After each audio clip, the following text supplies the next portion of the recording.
नमस्कार, मैं आर.के. जायसवाल और आप देख रहे हैं जनमत की पुकार। मौजूद हूँ भाजपा दिल्ली ऑफिस में। आज दोपहर हम पत्रकारों को यहाँ पर बुलाया गया है। भाजपा के सातों प्रत्याशी अंदर मौजूद हैं और भाजपा दिल्ली प्रदेश का अध्यक्ष वीरेंद्र सचदेवा जी भी मौजूद हैं। उन्होंने आज पत्रकारों को बुलाया है। क्या अनुभव सभी प्रत्याशी अपने अपने अनुभव साझा करेंगे यहाँ पर और पत्रकारों के साथ लंच करेंगे, खाना खाएंगे और अपना अनुभव साझा करेंगे। आइए अंदर चलते हैं, पता करते हैं कि क्या बातें होती है। मनोज तिवारी जी भी अपना गाना सुनाएंगे, क्या कन्हैया कुमारी के बारे में कुछ बताएंगे, क्या सारी बातें बताएंगे। परवीन खंडेलवाल जी भी मौजूद रहेंगे अंदर में, उनसे बातचीत करेंगे। चांदनी चौक के चाट पकौड़ी के बारे में सब कुछ बातें करेंगे। यहाँ पर कमलजीत जी सहरावत जी भी हैं, बासुरी स्वराज जी भी सारे अंदर हैं और उनसे हम सभी से बातचीत करने की कोशिश करते हैं। चलिए अंदर। भारत हर साकर बोला, रंगना है बसंती चोला। मेरा चांदनी चौक चाट पकौड़ी के बड़ा प्रसिद्ध है। तो मेरे शादी बाग में पश्चिम बिहार में वहाँ के जो निवासी थे उन्होंने एक बड़ी अजीब डिमांड रखी कि जीतने के बाद चांदनी चौक की चाट पकौड़ी भी हमारे यहाँ मिले, इसकी व्यवस्था आपको करनी होगी। तो ये बहुत सुखद था कि चांदनी चौक की चाट पकौड़ी तो पूरे देश में और पूरे विश्व में प्रसिद्ध है और उनकी डिमांड ने मुझे सोचने पर मजबूर कर दिया कि चुनाव जीतने के बाद चांदनी चौक की चाट पकौड़ी को अंतरराष्ट्रीय स्तर पर कैसे लेकर के जाए, उसके लिए भी हम सब मिलकर के काम करेंगे। प्रचार थम चुका है, क्या अपील करेंगे लोगों से?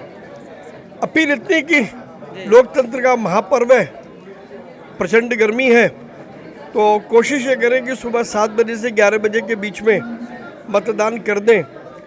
फिर भी क्योंकि ये लोकतंत्र का दिन है, 25 मई अब दिल्ली में 5 साल बाद आएगी, तो लिहाजा लोग अपने परिवार के साथ मतदान अवश्य करें, यह अपील मैं सबसे करूँगा। कैसा अनुभव रहा आपका? अपने बहुत जगह ये 84 दिन में हम सब लोगों ने मेहनत की पराकाष्ठा को छुआ है, इसमें कोई दो राय नहीं है।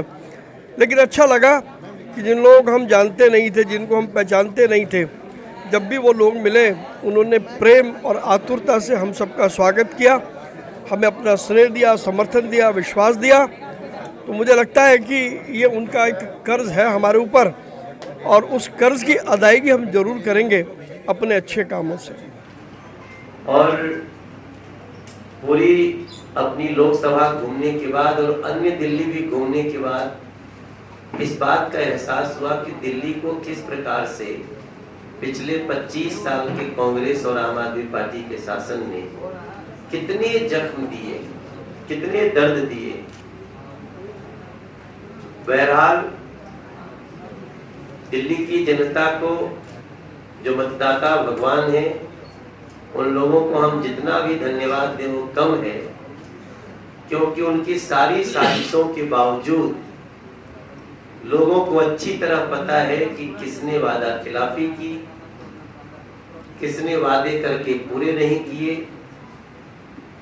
और नरेंद्र मोदी जी ने कैसे विपरीत परिस्थिति में लोकल गवर्नमेंट ना होने के बावजूद किस प्रकार से उन्होंने मेट्रो का जाल बिछाया है, किस प्रकार से उन्होंने ट्रैफिक कंजेशन को दूर करने के लिए एक से एक नेशनल हाईवे बनाकर, प्रगति मैदान का टनल बनाकर, द्वारका एक्सप्रेस बनाकर, दिल्ली देहरादून मार्ग बनाकर, दिल्ली से मुंबई की दूरी को कम करके, दिल्ली से जयपुर की दूरी को कम करके, दिल्ली से मेरठ की दूरी को कम करके कैसा एक्सपेंड हुआ है दिल्ली कि अब दिल्ली में काम करने वाले लोग मेरठ रहते हैं, अब दिल्ली में काम करने वाले लोग गाजियाबाद रहते हैं और वो इस बात को कहते हैं कि वहां का जो सिस्टम है वो हमें रहने में बहुत सुख दे रहा है और काम यहाँ कर रहे हैं। तो जो विश्वास अभी मैं गलियों में देख रहा हूँ मोदी जी के लिए, तो लाख कोई साजिश किया हो बिजली काट के और लाख कोई साजिश किया हो पानी का जल जमाव करके, लाख कोई साजिश किया हो कि गंदे पानी परोस करके, नरेंद्र मोदी जी के प्रति जो विश्वास हमने देखा है वो अद्भुत है। लोगों में ये पूरी तरह रचा बसा हुआ है कि ये चुनाव देश हित का है।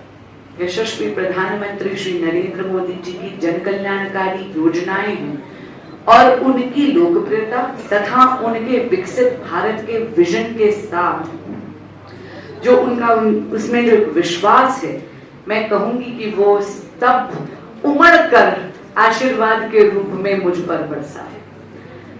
कैंपेन में जो आशीर्वाद और स्नेह मिला है उसके लिए तो मैं दिल्ली की जनता की आजीवन ऋणी हूं ही।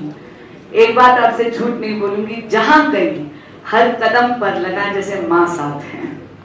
मालवीय नगर में सीनियर सिटीजन सेंटर गई थी तो एक अंकल और आंटी हाथ पकड़ कर लेके गए एक दीवार पर जहां पर पट्टिका लगी हुई थी माँ के नाम की।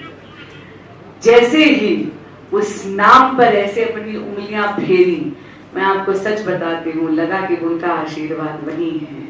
वो मेरे साथ खड़ी हैं, हर मोमेंट पे साथ खड़ी हैं, हर क्षण साथ खड़ी हैं। अजीब सी बात है कि नई दिल्ली संसदीय क्षेत्र में 10 के 10 विधायक आम आदमी पार्टी के हैं, ज्यादातर पार्षद आम आदमी पार्टी के हैं, लेकिन एक दशक तक यहाँ पर कई चीजें ऐसी, कोई विकास का कार्य उन्होंने करा नहीं है, क्योंकि जो मुद्दे मेरे समक्ष आ रहे थे वो आमतौर पर विधायक या पार्षद के संज्ञान में होने चाहिए या उनके अधिकार क्षेत्र में होने चाहिए। लेकिन हाँ, जब 84 दिन का कैंपेन हो गया तो मैंने संकल्प ले लिया कि यदि देवतुल्य मतदाता नई दिल्ली संसदीय क्षेत्र का कोई ऐसा मुद्दा लेकर आता है जो कि विधायक या पार्षद के अधिकार क्षेत्र में होना चाहिए, तो भी, और अगर मुझे सेवा का मौका मिलता है तो भी मैं उनको ये कह के नहीं छटकूंगी कि ये मेरे अधिकार क्षेत्र में नहीं, बल्कि उनकी बुलंद आवाज बनकर उनके साथ डटी रहूंगी। कैंपेन से ये पता चला कि सरकारी कर्मचारियों के लिए एक सहयोग पोर्टल बनाने का संकल्प लिया है, जिसका मोबाइल एप्लीकेशन भी होगा। यहाँ पर सरकारी कर्मचारी अनोनिमस या अनाम तरीके से भी अपनी समस्याएं रख पाएंगे और को प्रभावित करने के लिए जो हमारा विरोधी गठबंधन है वो अनेक प्रपंच रच रहा है। कल भी हमने एक प्रपंच देखा होते हुए, लेकिन जो मेरे पास जानकारी आ रही है और बड़ी पुख्ता जानकारी, कल दिल्ली में चुनाव को बाधित करने के लिए लंबे लंबे बिजली कट लगाए गए, पोलिंग स्टेशन को डिस्टर्ब करने की कोशिश की जाएगी कि बिजली कट हो, पोलिंग कम हो। और जो आप देख रहे हैं पिछले 4 दिन से पानी की आपूर्ति कम हो रही है, उसका भी एक बहुत बड़ा कारण है। तो मैं चुनाव आयोग से ये निवेदन करता हूं कि पोलिंग सुनिश्चित हो, सही हो और उसमें कोई व्यवधान पैदा ना हो। विशेष रूप से मैं बिजली की तरफ इशारा कर रहा हूं। मैं जहां भी गया नरेंद्र मोदी लोग कर रहे थे। दिल्ली सरकार के खिलाफ भी लोगों में जबरदस्त गुस्सा 2-3 कारणों से है। एक सबसे बड़ा कारण 2013, 15 और 20 के मैनिफेस्टो में उन्होंने राशन कार्ड बनाने की बात की थी। 7 लाख से ज्यादा परिवारों के राशन कार्ड नहीं बने। जिस घर के अंदर पुत्र वधू आ गई, बच्चे हो गए, उनके राशन कार्ड में नाम नहीं है।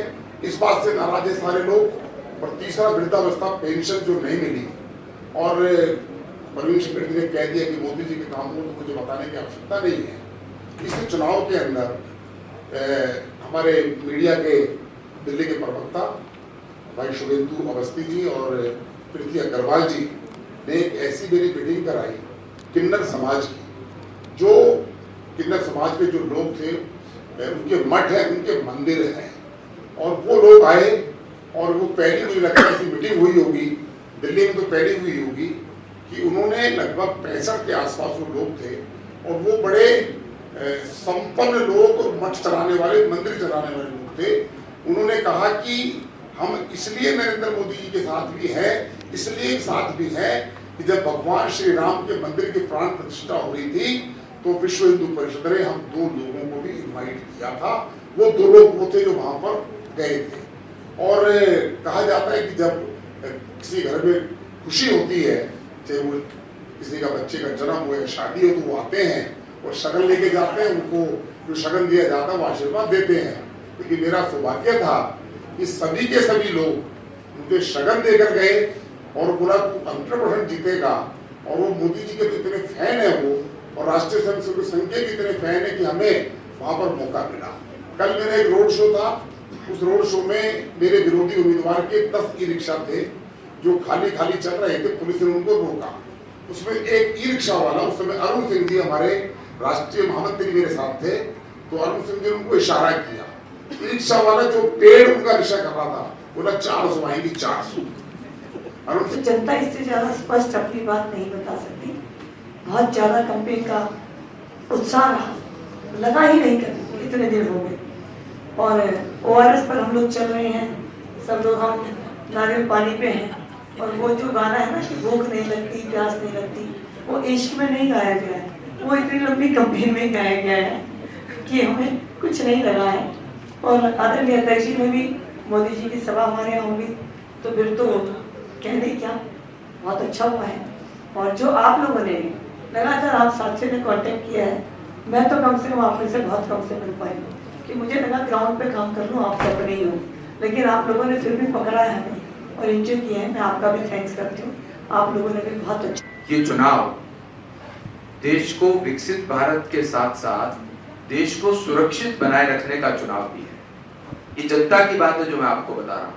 देश में से आतंकवाद को समूल नाश करने का चुनाव है।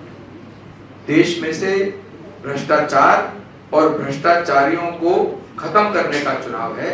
ये जनता की आवाज है जो मैं आपके सामने रख रहा हूं। मैं मानता हूं कि इस बार का जो चुनाव है वो अब तक का कैंपेन स्पष्ट बताता है कि मोदी जी तीसरी बार प्रधानमंत्री बन रहे हैं और दिल्ली की 7 सीटों पर कमल खिल रहा है।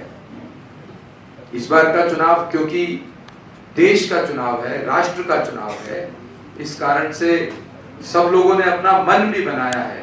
प्रीवियस जो 5-6 चरण रहे हैं उसमें कुछ कम वोटिंग होने के कारण दिल्ली का नागरिक इस बार इस बात को भी तय किए हुए बैठा है कि इस बार यहाँ से अप्रत्याशित वोटिंग परसेंटेज देगा, ऐसा मुझे लगता है। सरकार ने 1000 करोड़ रुपए खर्च करके प्रगति मैदान के साथ टनल भी बनाया है और दिल्ली को 2 वर्ल्ड क्लास कन्वेंशन सेंटर भी दिए हैं। प्रगति मैदान में भी दिया है, द्वारका में भी दिया है। द्वारका में तो 25,000 लोग एक साथ बैठ सकते हैं। इंडिया गेट के समीप मोदी जी की सरकार ने नेशनल वार मेमोरियल भी दिया है। और जहाँ कभी इंग्लैंड के राजा की प्रतिमा लगती थी वहाँ नेताजी सुभाष चंद्र बोस की प्रतिमा लगाकर देश के शहीदों को सम्मानित किया गया है। कर्तव्य पथ भी दिया है। हमारी पुलिस के पास कोई अच्छा पुलिस हेडक्वार्टर नहीं था। 1000 करोड़ रुपया खर्च करके मोदी जी की सरकार ने जयसिंह रोड पर दिल्ली पुलिस को वर्ल्ड क्लास पुलिस हेडक्वार्टर भी दिया है, देश को नई पार्लियामेंट भी दी है। और कर्तव्य पथ जो बनाया है वहाँ तो आप शाम को जाके देखिए किस तरह से मेला लगा रहता है।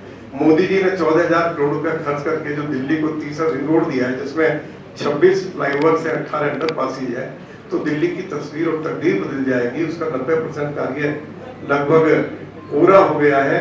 तो मोदी जी की सरकार के शासन में ही आज हम 40 मिनट में हम मेरठ पहुंच रहे हैं, 2 घंटे में हम जयपुर चंडीगढ़ और देहरादून पहुंच रहे हैं, 10 घंटे में मुंबई पहुंचने लगेंगे। तो मोदी जी की सरकार के जो अनेक डेवलपमेंट के काम हैं और जो आखिरी काम तो मैं आपको बस बताना चाहता हूँ कि जो एक टनल बसंतपुर से लेके गुरुग्राम तक बनाई जा रही है, 2700 करोड़ रुपया उसके ऊपर खर्च हो रहा है। तो 8 मिनट में हम गुरुग्राम पहुंच जाएंगे। द्वारका में मोदी जी की सरकार ने एक वर्ल्ड क्लास भारत वंदन आपात डेवलप किया है जिसका 95% काम पूरा हो गया। ऑनरेबल होम मिनिस्टर ने उसका फाउंडेशन स्टोन रखा था, जल्दी ही मोदी जी उसका उद्घाटन करेंगे। तो ये सारे विकास के काम हम लोगों ने लोगों को बताए हैं। अरविंद केजरीवाल के प्रति लोगों के मन में बहुत गुस्सा है। उन्होंने दिल्ली को सलम बना दिया है। दिल्ली में ना कोई कॉलेज खुला, ना कोई पीने का पानी का हर तरफ लोग शिकायत कर रहे थे कि हमें पीने का पानी नहीं मिल रहा, जो पानी मिल रहा है वो बहुत दूषित है। और मोदी जी को लोग तीसरी बार प्रधानमंत्री बनाना चाहते हैं। मेरा ये मानना है कि दिल्ली में इस बार पार्टी के साथ उम्मीदवारों को 70% से ज्यादा वोट मिलेगा। 2019 में भारतीय जनता पार्टी के उम्मीदवारों को 57% से लेकर 60% वोट पड़ा था। और मेरा मानना है कि 2-3 सीटों पर कांग्रेस और आम आदमी पार्टी के उम्मीदवारों की जमानत जब्त हो जाएगी। मैं हर्षवर्धन। अगर आपने हमारा अभी तक चैनल सब्सक्राइब नहीं किया है तो कृपया चैनल सब्सक्राइब कर लें, लाइक करें, शेयर करें, कमेंट करें। तो मिलते हैं फिर किसी और खबरों के साथ। नमस्कार।